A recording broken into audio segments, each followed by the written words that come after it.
Hey everyone, welcome to another episode of Getting Real with Rob. This is where I take your questions and answer them in the depth of my heart and my soul.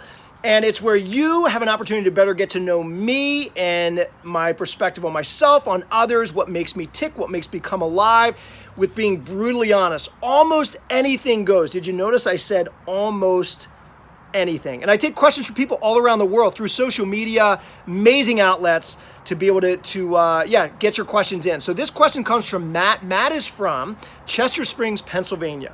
And Matt actually starts off with a comment, which I'm so encouraged by Matt, by the way. Matt says, "You seem like a very high energy, optimistic, and positive person." So thanks so much for your encouragement. His question is, do you ever encounter situations where you interact with a very negative person and it negatively impacts you as a result? The follow-up question to that he asked is, if so, how do you handle it? And do you do anything at the beginning of that interaction to avoid being negatively impacted? So Matt, the answer to your first question is yes. I do happen to once in a while bump into, because in this world, I would like to hope and pray that so many more people would be optimistic and positive energy, but you do come across people that aren't as optimistic as you would like and call them negative, or even negative atmospheres and environments in the workplace, neighborhood, family dynamics, etc. And so sometimes, now this does not happen often, but sometimes I find myself in a highly negative environment, and coming out of that, I almost feel like I was slimed. I don't know if you've ever felt that way, but almost like it's rubbed off on you and you feel a heaviness, a weightiness that's not good, it's not healthy. And again, how I put it is almost feel like I got slimed a little bit. And whenever I encounter that, experience that, and again, it's very few and far between. It used to happen far more often back in the day than it certainly does now.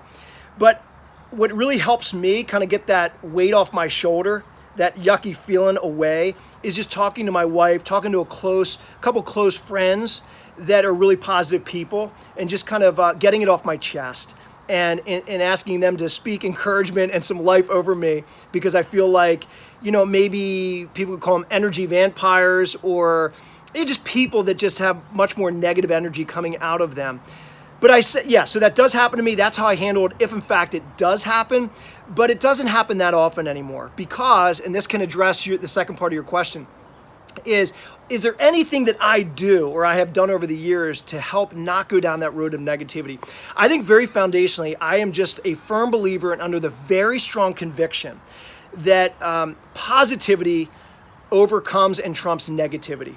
So at the end of the day, if you are a highly enthusiastic, positive, and passionate person, a life-giving person, that you could be around negative people or an environment of negativity, and you have more, for lack of a better term, more positive power than they do, and that will, in a sense, take over the environment in a very different way than negativity would be.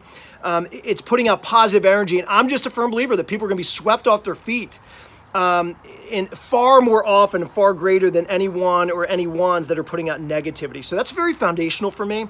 But I have learned the art of deflection. If I find that someone's getting negative within a conversation, very quickly or earlier part of that conversation, I will deflect the conversation. So if I'm starting to sniff out or sense that they're taking the conversation in a very negative way by a word, a phrase, or just they're going on a rant, I will kindly interject, not in a harsh or extreme way, but in a very subtle way by a word or a phrase. So I may just acknowledge what they said. I hear you, however. And I call these like bridges in conversation. The art of deflection is always looking, when you start to go down a certain road that's not good, not healthy, and highly negative, that now you want to deflect by these bridge-like conversation, words, phrases that will take you back into your land of positivity. So hopefully that helps. And I'll give an example. Like a few years ago, I was walking in the park with my kids, and it was a gorgeous day. It was low 70s, the sun was shining, blue skies, and I said to this couple, I said, as I walked by, isn't this day amazing? It's gorgeous out here. And they said, well, you just wait.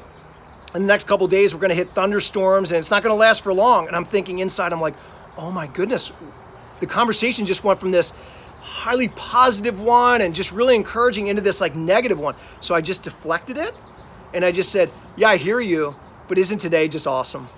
It can be just as subtle as that. And so I just encourage you, Matt, as well as anyone listening here, continue to be and live a life of positivity. At the end of the day, it is stronger, greater, more powerful than any negativity. But when you do come across a negative person or environment, go down the road and really look for the art of deflection, where you can deflect it back into a life-giving road.